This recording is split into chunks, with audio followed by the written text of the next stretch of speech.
சரவண பூந்தடத்தில் ஆறு மதலையாய் உதித்தவனா அரவணை காண்கூறி அவன் அருமுகனாய் சிரித்தான்.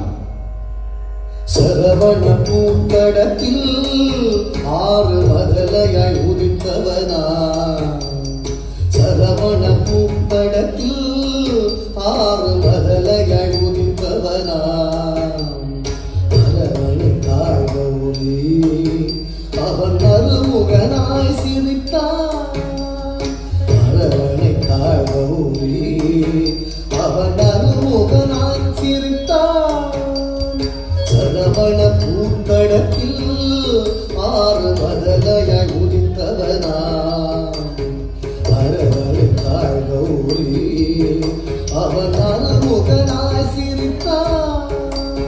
சரவண பூந்தடத்தில் ஆறு மதலையாய் உதித்தவனா